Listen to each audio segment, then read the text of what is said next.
Et je dis pas, hein, perdre des gens c'est super douloureux parce que c'est un deuil en soi, même si la personne elle est pas morte, elle a disparu de ta vie finalement, ou elle a disparu de la place que tu lui avais donnée dans ta vie, et c'est un deuil en soi.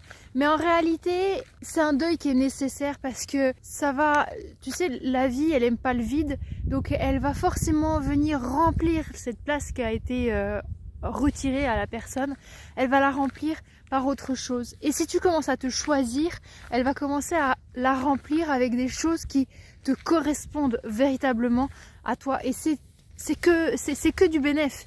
Parce que de cette manière, tu vas commencer à comprendre que, tu sais, tu vas avoir la réflexion, mais pourquoi je ne l'ai pas fait plus tôt?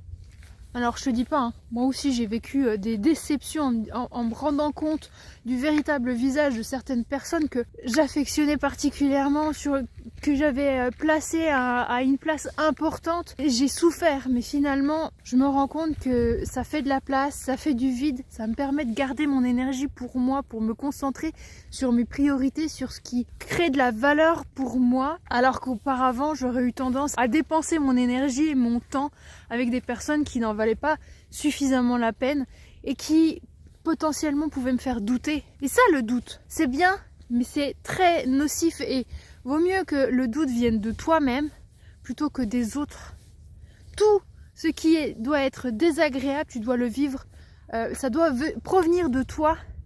Je sais pas, la remise en question, tout ça, ça doit provenir de toi plutôt que des autres. C'est pas les autres qui doivent te mettre à cette place, c'est pas les autres qui doivent te faire douter, c'est pas les autres qui doivent te remettre en question, c'est toi-même. Tout ça, toutes les choses, l'inconfort, ça doit venir de toi, pas des autres. Sinon ça veut dire que les autres sont pas à leur bonne place, ils sont pas bons pour toi.